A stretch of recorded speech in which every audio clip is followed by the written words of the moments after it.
Welcome to the Window to China Cable TV. I'm the host, Xianyu Zhang. I'm so honored to have Professor Amitai Etzioni on the show today. George Washington University Professor Etzioni is also the author of 24 books, including the most recently his new book, The New Normal, Finding the Balance Between the Individual Rights and the Common Good. Could you tell us more about yourself? I mean, it means a lot to us.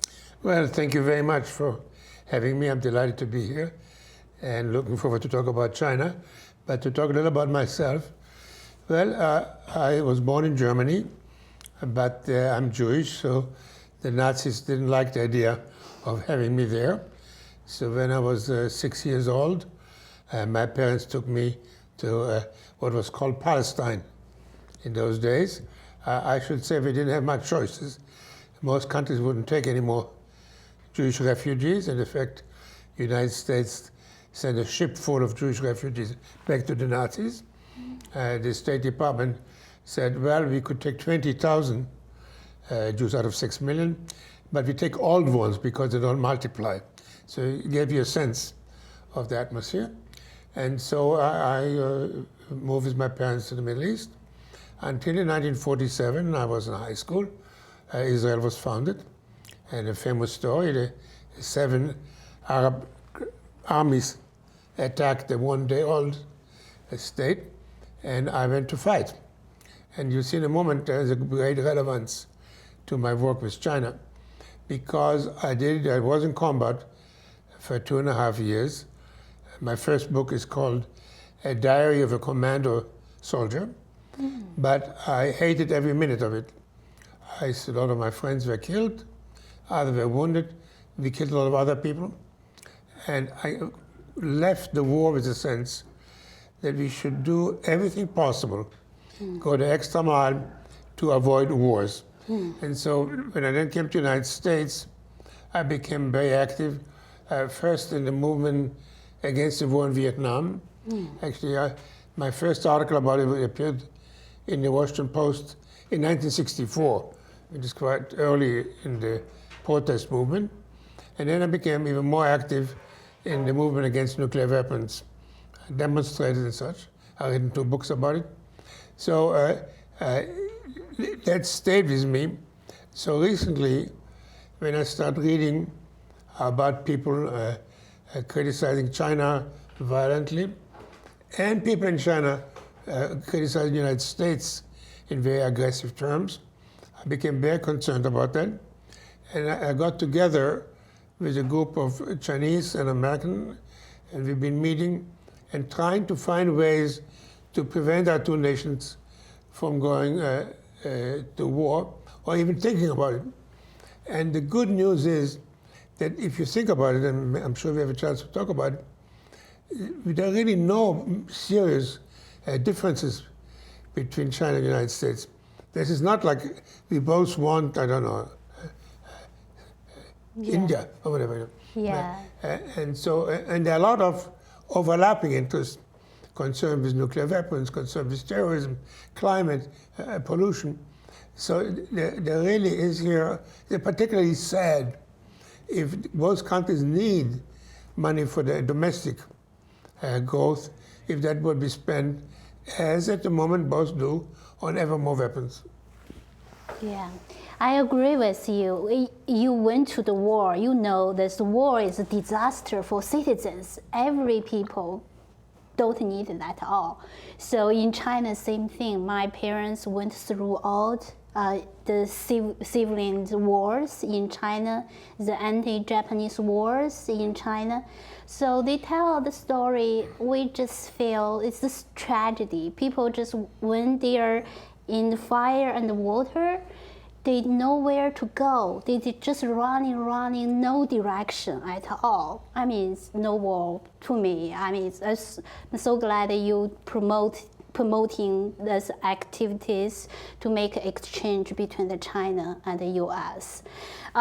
So it seems you have the experience to battle in the war. So I just want you tell us what's going on in the Middle East now.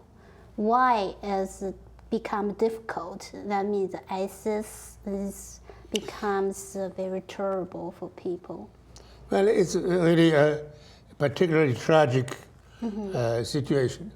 It was bad enough when people of different faith were killing each other, because again, why not allow people, as we do in the United States, each to pray to their own God or not pray at all? I don't see any harm come to that. But when people become that fanatic and kill people just because they're Christian or because they're Kurds or such, I think it's horrible enough. But then we get this additional, almost unbelievable tragedy that Muslims kill each other because they're not the right kind of Muslim. Sunni kill Shia and Shia kill Sunni. And so now comes this group, which is even more violent, more brutal, and has a particular appeal because many people in the Middle East feel very humiliated. If you are the son of a farmer in Egypt who lives on $1 or less a day, 50% likely you don't have a job, and you watch television and you see all these affluent people, you cannot but feel left out and humiliated. There are a lot of young people in the Middle East, and it's very productive in terms of childbirth. So, and most of these people have no future. And so come this ISIS now and gives them honor because it promises them to reestablish the caliphate, the most glorious moment in the history of Islam, a state which has world power, world influence. And they're not just talking about it, because they, unlike the other groups who just commit terror and run, when they grab land, they start governing in line with what they believe in. So if you are a young Muslim in Chechnya, whatever, and you hear and see that, it has a great appeal to you. But at the end of the day, you have just thousands of civilians killing each other, one group against all the others, and it's now for years and years, and inside, and they go to all those extremes. I mean, they burned the Jordanian pilot. I mean, we haven't heard about this thing since the Middle Ages, you know. I mean, they bury people alive, and they put bulldozers and land on them. They actually crucify people. So I think that particular group, we really need to show that we cannot tolerate such extreme inhumanity. What about Israel and Palestine's relations? I mean, the former President Carter said a two-state solution is dead. So what do you think is two-state solution? Is it possible going on to help with that? It's kind of interesting. If you go back, earlier mentioned 1947, when Israel was founded. At that time, the United Nations offered the Jews and the Arabs a map. And the map was going to take the area we're talking about and divide it into two areas. One was going to be for Israel, one for Palestinian state. And if you look at that map now, you see it's very close to where we are now and where we're going to end up. Basically, Israel had what the United Nations was offering, 47, and the Palestinians more or less occupied the other. All that killing, all that suffering, all the billions of dollars wasted, all this tension, it was all wasted. So where we're going to end up, everybody in the Middle East knows we're going to end up with two states and such. The trouble is, at the moment, you see, it's one thing to talk about solutions, but they have to get from here to there. And there are very serious difficulties. For a moment, to speak about the Palestinians, okay? First of all, they didn't have an election for many years. So the question is, if you make an agreement with the head of the Palestinians, who are you agreeing with? He may not be there tomorrow. He cannot speak for his people. Second, he has a commitment to allow 4 million Palestinian refugees to return, and they all don't want to go back to what is now Israel. Now, if you're in his shoes, you understand, right? His people say, we've been sitting in refugee camps in Jordan, in Syria, and in Lebanon for 50 years, waiting for be able to go back to our homes. You cannot give this up. On the other hand, you look at it from Israel and say 4 million Palestinians going to come back to Tel Aviv. So there are some very serious difficulties there which stand in the way, which is a completely sensible, essential solution. So I'm all in favor of a two-state solution. The question is how to get from here to there. So it's now with the Middle East situation in chaos. Is it, anyway, does the Iran nuclear deal have impact on that situation? Well, I think most everybody agree, whether they're for or against the deal, is that there are other problems with Iran which have nothing to do with the nuclear problem. So, for instance, they provided 100,000 missiles to Hezbollah, which all pointed at Israel. They provided all kind of other weapons, financial support. They are supporting some of the tribes in Yemen, which fight the Saudis. They've tried to overthrow the governments in some of the Emirates. So Iran has an image of itself as a rising power, not without reason. It has much greater influence in Iraq today than we have. Its militia, where the only one so far been successful, they're the Kurds against ISIS. So the question is, forget for a moment about the nuclear deal, what the West is going to do about Iran's attempt to take over the whole Middle East. It is, again, to repeat, it has more influence in Lebanon, has more influence in Syria, it has a growing influence in Yemen than the West, and in Iraq. That's a very good question. We have to think about. So we're going to have a break. So we will be right back in 2 minutes. Thank you for having you. You are really famous for the studies in your field. Academic studies is really important for us. Thank you so much.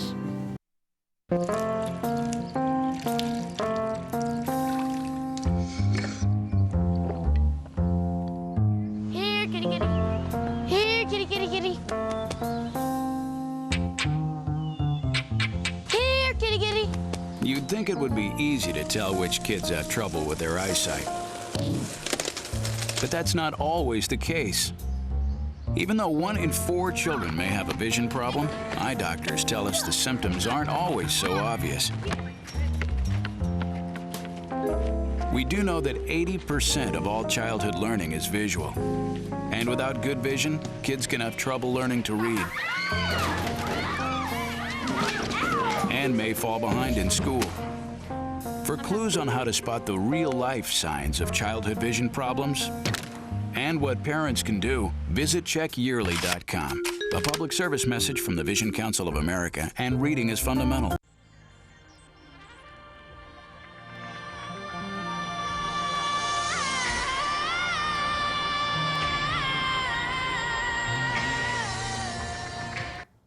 Welcome back to the Window to China Cable TV. Again, I have Professor Amitai Etzioni is with me on Channel 10. So let's talk about your new book, The New Normal. You suggest the society must balance individual rights and the common good. How do we balance this? Well, thank you very much. I appreciate you mentioning my new book, The New Normal. We have a tendency in the United States to copy a formula which exists in our courts. Our courts are built on the following idea, that 2 sides will come and each will give the most extreme possible version of the case. So for instance, the state will come and say that this person is the most terrible person ever born. He throws stones at cats. He never sent a birthday card to his mother. He's a horrible person. And the defense will say, this is the sweetest guy alive. He kisses little children. He plants flowers and such.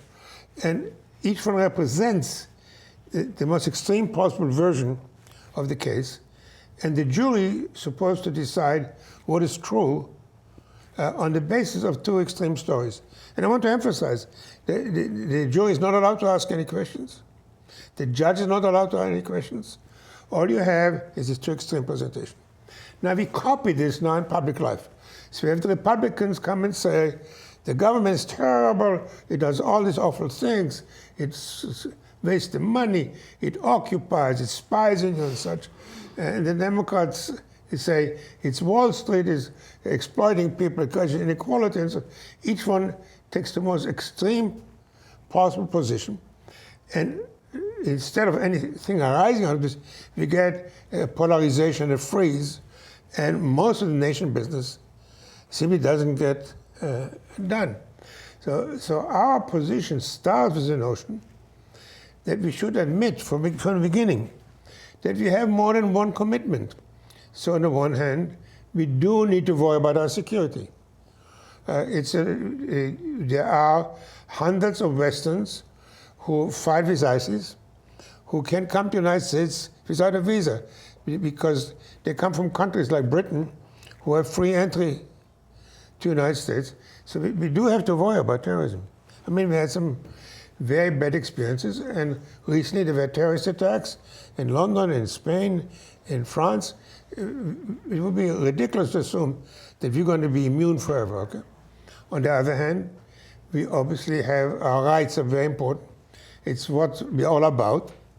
So instead of saying one side, the government are arguing for security, and ACLU will argue for liberty, and they're going to see who can be more extreme, we take the position that we, from the beginning, not to recognize that we have two conflicting needs.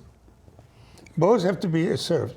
Okay, now once you start that way, then you suddenly can see all kind of reasonable intermediary position.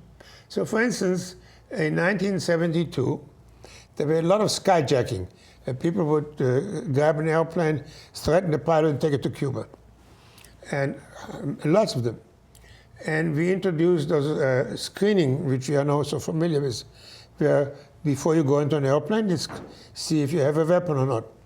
The ACLU said this is the end, it's fascism, dictatorship, and so on and so on.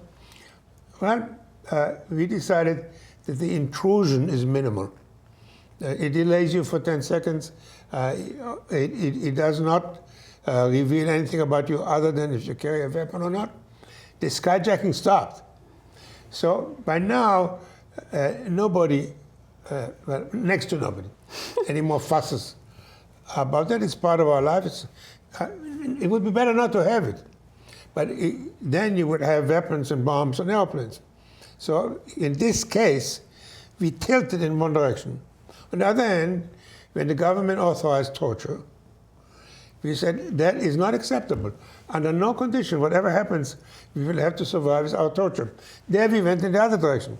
So, and I can go on, the whole book is full of examples, examining situation by situation by situation, asking when did you go too far in concern about security, and when did you go too far in protecting rights, recognizing that you can fall off the bicycle in both directions. And a good bicycle rider doesn't go too far in one direction, another, but keeps the bicycle going forward. So we cannot live without one of them, right? We have to live both of them. It's balance each other. So I'm glad you give me the samples. Another conflict is extent of personal information collected by government or corporation civilian system. They are saying they protect citizens or peoples to prevent terrorists. But the question is how much the information they can use. Once the information was collected, I mean, someone could be misused the information not for common good. What do you think? That's how the government should balance this. Well, this is one of those situations where things really get quite complicated. So let's talk about the phone records, okay? Mm-hmm. So imagine like this, and that has actually happened. The two terrorists attacked the Boston Marathon. Mm-hmm. They had some more bombs in their car, and they're known to drive to New York. Okay. Now, you're in charge of the FBI. Would you like to know where they may be going, who their friends are in New York, who they recently called? So you would like to have at your fingertips all the phone records, so 2 clicks, and you'll be able to find who are their friends, who are their cooperatives. So from my viewpoint, there's obviously a need to have that data ready. The notion that these records are going to be kept in 7 different phone companies, and if you need to search them, you'd have to go to the lawyers of 7 phone companies, convince them that you have a case, then start searching 7 different databases. I mean, the terrorist is going to be in New York and back before you're going to finish it. On the other hand, as you said, I think correctly, we want to be sure this is not abused. So we need an oversight which makes sure that these records are used only to fight terrorism and not to find out who is your girlfriend dating or so and so. And so I don't think the oversight is enough. And so I suggested that we create a civilian review board of people who will independently examine the use of the records. And again, we can disagree about that. But what's important to me is the way of thinking about it. Instead of me trying to push one direction, one side or the other, as extremely as possible, and either scream this is fascism and so on and so on, or say, if you don't agree with that, then you're undermining our security, you're killing our children. Instead of these extremes, look at it and you see, under certain conditions, it's quite reasonable, especially if there is enough oversight. Now we go back to your theory. In what degree do you think we should limit individual rights in order to achieve the common good? You see, when we put it that way, it sounds like individual rights, God written them in his fingers, and they never changed. But think about it for a moment. Until 1965, it's not that long ago, there was no right to privacy at all. Okay? So, That's true. So the notion that this was there forever, you know, Miranda was introduced even later, you know. So the right, you know, that particular right.